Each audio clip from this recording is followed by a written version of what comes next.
Hello everyone. വീണ്ടും daily simple cooking വീഡിയോയിലേക്ക് എല്ലാവർക്കും സ്വാഗതം. ഈ വീഡിയോയിൽ ഇൻക്ലൂഡ് ചെയ്തിരിക്കുന്നത് കൂർക്ക പാൽക്കറിയും പിന്നെ പാവൽ തോരനും കൂടെ നല്ല ഫിഷ് ഫ്രൈയും ആണ്. അപ്പോൾ വീഡിയോ കാണുന്നതിന് മുമ്പ് എല്ലാവരും എൻ്റെ ചാനൽ ഒന്ന് സബ്സ്ക്രൈബ് ചെയ്യണേ. വീഡിയോസ് ഇഷ്ടപ്പെട്ടെങ്കിൽ കമൻറ്റ് ചെയ്യുക, പിന്നെ ലൈക്കും ഷെയറും ചെയ്ത് സപ്പോർട്ട് ചെയ്യണേ. അപ്പോൾ നമ്മൾ ഇന്നത്തെ ഡെയിലി സിമ്പിൾ കുക്കിങ്ങിലേക്ക് വീഡിയോ കാണാം. ഈസി ആയിട്ടുള്ള 2-3 റെസിപ്പിയാണ്. അപ്പോൾ ആദ്യം നമ്മൾ കുക്കിംഗ് ഒക്കെ തുടങ്ങുന്ന മുമ്പ് ഈ മാരിനേറ്റ് ചെയ്യുന്ന കാര്യങ്ങളൊക്കെ മാരിനേറ്റ് ചെയ്ത് വെച്ചാൽ അത് മാരിനേറ്റ് ആയിക്കൊണ്ടിരിക്കും.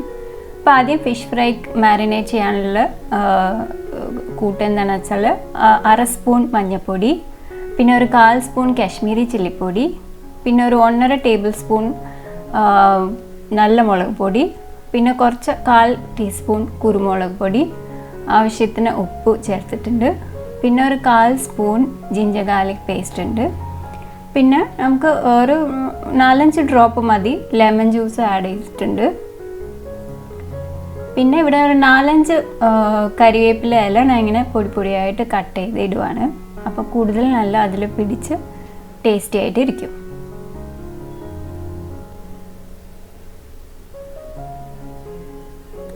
അപ്പോൾ ഇതെല്ലാം കൂടി നല്ലോണം ഇച്ചിരി വെള്ളം ഒഴിച്ച് മിക്സ് ചെയ്ത് ഫിഷിൽ ഇതുപോലെ പുരട്ടി മാരിനേറ്റ് ചെയ്യാൻ വെക്കാം.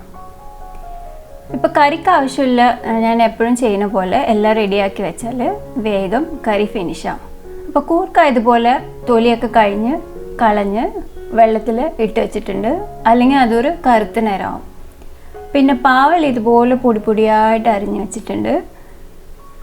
2 കറിക്കും ആവശ്യമുള്ള തേങ്ങ ചിരകി വെച്ചിട്ടുണ്ട്, പിന്നെ വേപ്പില, ചെറിയ ഉള്ളിയും ഒരു മുളകും.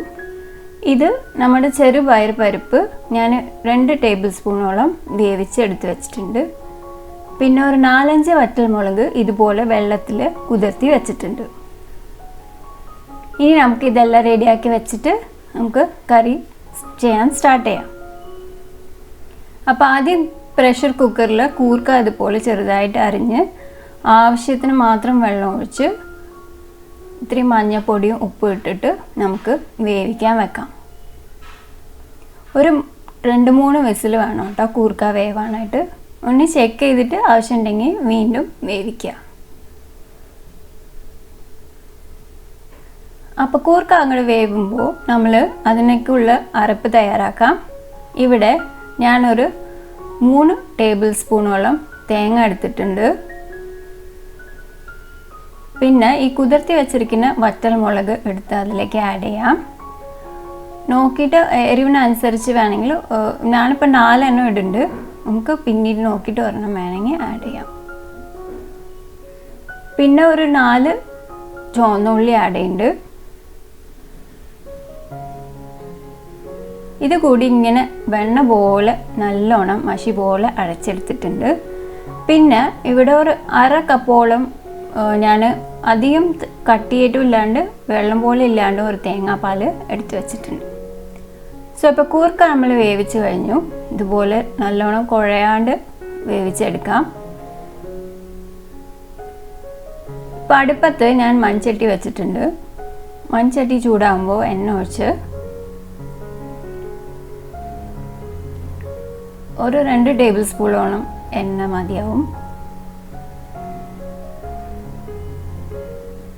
എണ്ണ ചൂടാകുമ്പോൾ ഒരു സ്പൂൺ കടുക് പൊട്ടിക്കാം.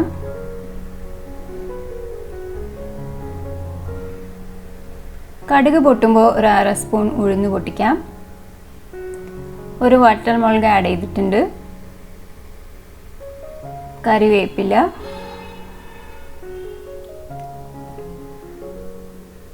പിന്നെ ചുവന്ന ഉള്ളി ഇതുപോലെ നല്ലോണം നുറുക്കി വെച്ചിരിക്കുന്നത് ആഡ് ചെയ്ത് നല്ലപോലെ സോട്ട് ചെയ്ത് കൊടുക്കാം.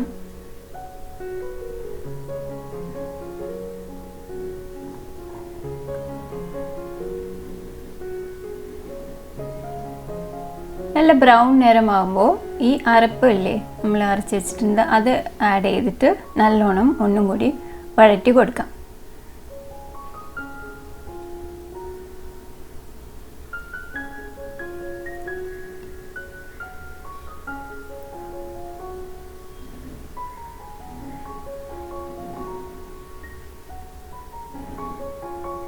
അതിൻ്റെ ഒരു പച്ചമണം മാറുന്ന വരെ ജസ്റ്റ് ഒന്ന് വഴറ്റിയിട്ട് പിന്നീട് നമ്മൾ ഈ വേവിച്ച് വെച്ചിരിക്കുന്ന കൂർക്കനെടുത്ത് അതിലേക്ക് ആഡ് ചെയ്യാം.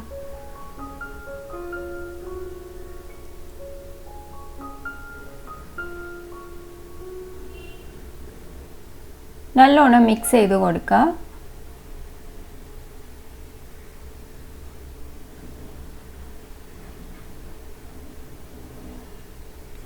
ഇതുപോലെ നല്ല തിളച്ച് വരുമ്പോൾ നമുക്ക് എടുത്തു വച്ചിരിക്കുന്ന തേങ്ങാപ്പാൽ ആഡ് ചെയ്ത് കൊടുക്കാം. തേങ്ങാപ്പാൽ ആഡ് ചെയ്യുമ്പോൾ ഒന്ന് സ്റ്റൗവ് സിമ്മിലേക്ക് വെക്കണം.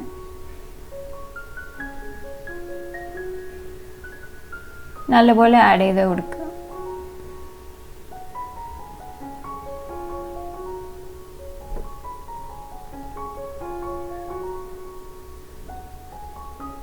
ഇനി തേങ്ങാപ്പാൽ ഇതുപോലെ ഒരു തള വരുമ്പോഴത്തേക്കും അധികം തിളയ്ക്കാൻ പാടില്ല, അല്ലെങ്കിൽ പിരിഞ്ഞു പോകും. ഒരു തള ജസ്റ്റ് വരുമ്പോഴത്തേക്കും അത് അടുപ്പിൽ നിന്ന് മാറ്റി വെക്കാം, കാരണം ചട്ടിയിൽ തന്നെ കുറേ നേരം ചൂടുണ്ടാവും. ഇനി കറി കഴിഞ്ഞിട്ട് നമുക്ക് പാവലിലേക്കുള്ള അരപ്പ് തയ്യാറാക്കാം. അപ്പോൾ ഇവിടെ ഒരു 4-5 ടേബിൾ സ്പൂൺ തേങ്ങ എടുത്തിട്ടുണ്ട്. ഇതിലേക്ക് ഒരു 4 ചുവന്ന ഉള്ളി ആഡ് ചെയ്തിട്ടുണ്ട്. പിന്നെ കുറച്ച് ജീരകം ആഡ് ചെയ്യാം.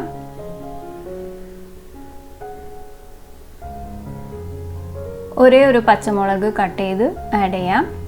പിന്നെ 1/4 സ്പൂൺ മഞ്ഞൾപ്പൊടി ആഡ് ചെയ്യാം. ഇതെല്ലാം കൂടി ഇങ്ങനെ കുറപ്പായിട്ട് നമുക്ക് അരച്ച് ഇതുപോലെ എടുക്കാം. ഇനി ഒരു ചീനിച്ചട്ടി വെച്ചിട്ട് എണ്ണ ഒഴിച്ചിട്ടുണ്ട്. എണ്ണ ചൂടാകുമ്പോൾ കടുക് പൊട്ടിക്കാം. കുറച്ച് വേപ്പില ഇട്ടിട്ട് ചെറുതായി അരിഞ്ഞു വെച്ചിരിക്കുന്ന ചുവന്ന ഉള്ളി ആഡ് ചെയ്ത് നല്ലപോലെ സോട്ട് ചെയ്ത് കൊടുക്കാം.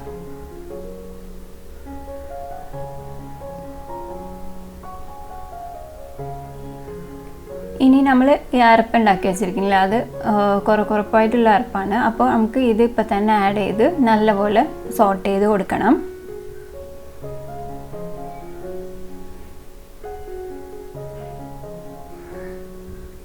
അതിൻ്റെ പച്ചമണം മാറുമ്പോൾ നമുക്ക് പൊടിയായി നുറുക്കി വെച്ചിരിക്കുന്ന പാൽ ആഡ് ചെയ്ത് കൊടുത്ത് നല്ലോണം മിക്സ് ചെയ്ത് കൊടുക്കാം.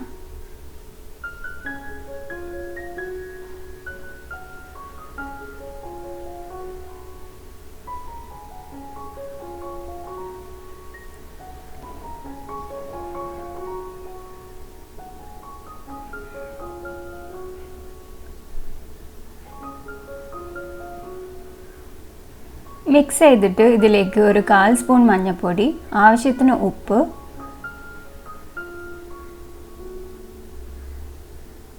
അര സ്പൂൺ മുളക് പൊടി, ഇതെല്ലാം കൂടി ആഡ് ചെയ്ത് നമുക്ക് വീണ്ടും മിക്സ് ചെയ്ത് വെള്ളം ജസ്റ്റ് ഒന്ന് തെളിച്ച് കൊടുത്തിട്ട് മൂടി വെച്ച് വേവിക്കാം. അധികം വെള്ളം ഒഴിക്കണ്ട, ജസ്റ്റ് ഒന്ന് അത് അടിയിൽ പിടിക്കാത്ത രീതിയിൽ മാത്രം കുറച്ച് വെള്ളം ആഡ് ചെയ്തിട്ട് മൂടി വെച്ച് നമുക്ക് വേവിച്ചെടുക്കാം. പാവൽ അവിടെ വേവുമ്പോൾ അപ്പുറത്ത് നമുക്ക് പാൻ വെച്ചിട്ട് എണ്ണ ഒഴിച്ച് ഫിഷ് വറുക്കാൻ പോവാണ്. അപ്പോൾ ഇതിലേക്ക് കുറേ കരിവേപ്പില ആഡ് ചെയ്തിട്ടുണ്ട്, നല്ലൊരു ഫ്ലേവറിന് വേണ്ടിയിട്ട്. ഇതുപോലെ മാരിനേറ്റ് ചെയ്ത് വെച്ചിരിക്കുന്ന ഫിഷ് നമുക്ക് പാനിൽ വെച്ച് ഫ്രൈ ചെയ്ത് എടുക്കാം.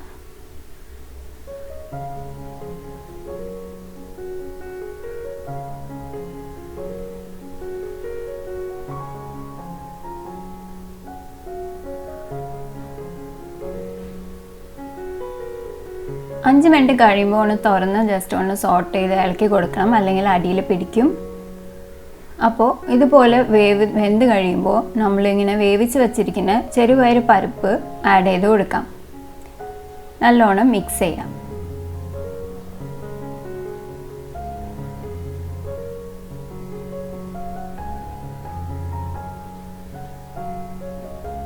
ഇനി ഇതിലേക്ക് ഞാൻ കുറച്ച് ശർക്കര ആഡ് ചെയ്യുന്നുണ്ട്, ഒരു ടേസ്റ്റ് ബാലൻസ് ചെയ്യാൻ വേണ്ടിയിട്ട്. നമുക്ക് വേണമെങ്കിൽ പഞ്ചസാരയും കൂടി ആഡ് ചെയ്യാം. അപ്പോൾ ആഡ് ചെയ്ത് നല്ലോണം മിക്സ് ചെയ്ത് കൊടുത്താൽ നമ്മുടെ പാവൽ തോരൻ റെഡി. ടേസ്റ്റിയാണ്, അധികം കായ്പൊന്നും തോന്നാത്ത രീതിയിൽ നമുക്ക് പാവൽ തോരൻ കുട്ടികൾ പോലും കഴിക്കാനുള്ള രീതിയിൽ നമുക്ക് ഇത് ഉണ്ടാക്കിയെടുക്കാം. അപ്പോൾ ഇന്നത്തെ നമ്മുടെ സിമ്പിൾ കേരള നാടൻ റെസിപ്പി തയ്യാറാണ്. അപ്പോൾ നമുക്ക് ചോറ് വിളമ്പിയാലോ? നല്ല ചൂട് ചോറും പാവൽ തോരനും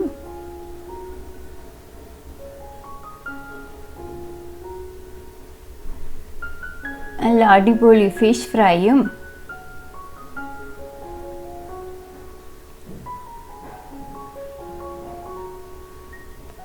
പിന്നെ നമ്മുടെ മാങ്ങ അച്ചാറും കൂട്ടി നമ്മുടെ കൂർക്ക പാൽക്കറിയും കൂട്ടി നല്ലൊരു ഊണ് തയ്യാറായി.